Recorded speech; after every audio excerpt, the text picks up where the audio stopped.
Hopkinton for the 126th running of the Boston Marathon. Here in town, we've been working hard for months to ensure that all of you have a safe and fun day. Through our collaborations with our state, federal, and local partners, we've built an extremely robust security and response plan so you can rest assured that you can enjoy the day with safety. With that, I'd like to introduce Colonel Mason of the Massachusetts State Police, who's here on my right. Colonel Mason. Thank you. We're just hours away from the start of the marathon, and I can report that we have no specific or credible threats to the race today. That being said, the Massachusetts State Police will be along the entire 26.2-mile race course. We'll be working in partnership with our local, state, and federal partners to ensure the safety and security of the participants, the runners, the volunteers, and the many spectators that we anticipate will come out on this beautiful day to watch this event. We're very excited to have the marathon back in April. We're excited to be part of the security. This is really a Commonwealth institution, and we really look forward to a good day. I would ask that if spectators are coming out on this day, that they go to the State Police website or Facebook site. There'll be guidance there for what is and isn't allowed for today. For instance, drones, backpacks, large coolers, those types of events, or types of items will not be allowed along the race course. Just come informed, and we'll all have a good, safe day. Thank you. I'd like to now introduce Special Agent in charge of the Boston FBI Field Office, Joe Bonavalenta. Thank you, Colonel. Good morning, everyone. And as the Colonel said, neither the FBI or any other United States government agency at this time is aware of any specific or credible threats targeting this year's race. However, as we all know, that could change in a heartbeat, even up through race day. So we're just encouraging the public to continue to report something if they see something suspicious, or if they see someone who is acting suspicious at all. That's incredibly important. Like in years past, we have special agents and task force officers assigned to our FBI Boston Division Joint Terrorism Task Force that are going to be integrated throughout all aspects of the marathon route. We have highly trained specialty units, just to name a few, such as our special agent bomb technicians, evidence response, hazardous material response, and SWAT teams on standby to call into action if needed.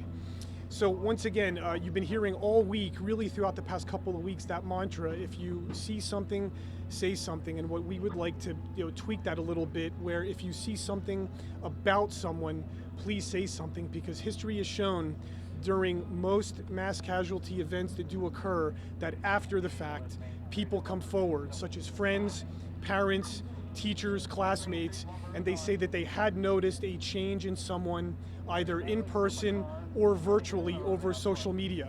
So even though today is race day, if you still see a change in someone or something suspicious, please report it.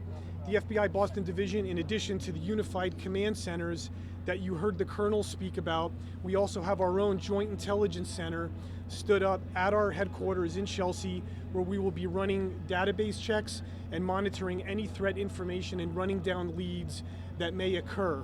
With that, as you can see, there's many men and women that have worked incredibly hard behind the scenes and will continue throughout race day to make this a safe and secure 126th running of the Boston Marathon. Thank you.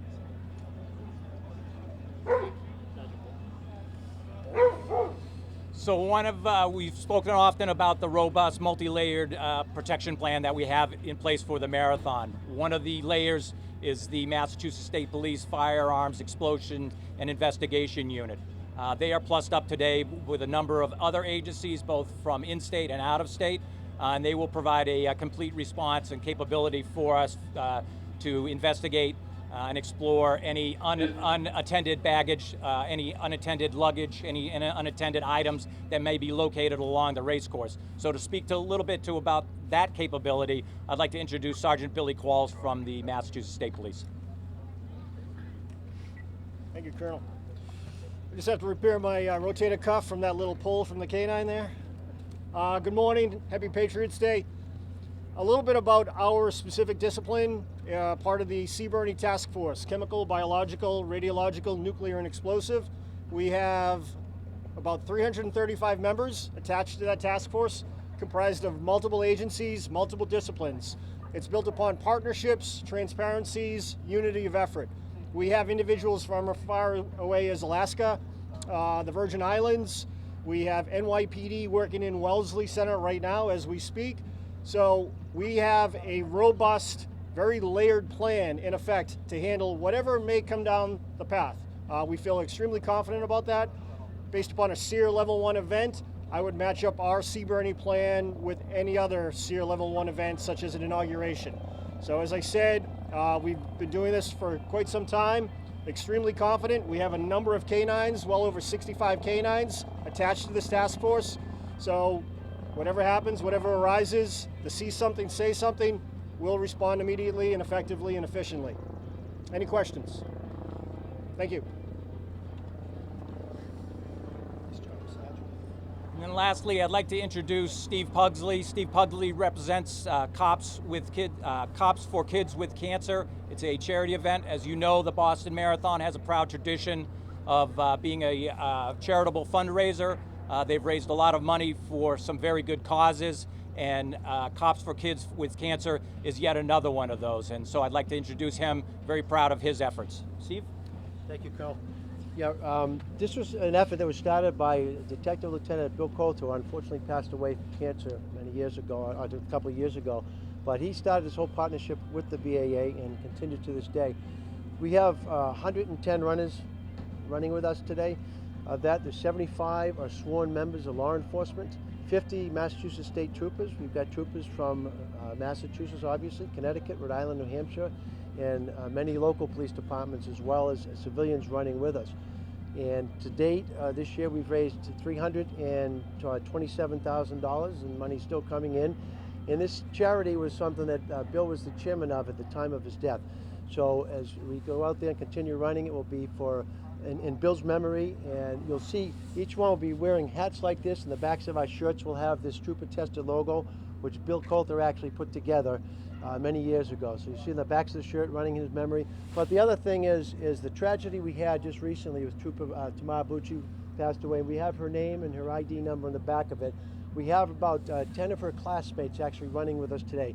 So it'll be a bittersweet day as we run in memory of both Billy and that, and continue our thing. One final thing to talk about layers is Billy put this together years ago, that we're extra eyes and ears out there too. So when we're out there, we're running along, we see something, we go to one of our local or federal law enforcement partners along the way. So it's additional layer of what we're looking for, because we know what we're looking for out there if anything's out of place. So with that, I thank you.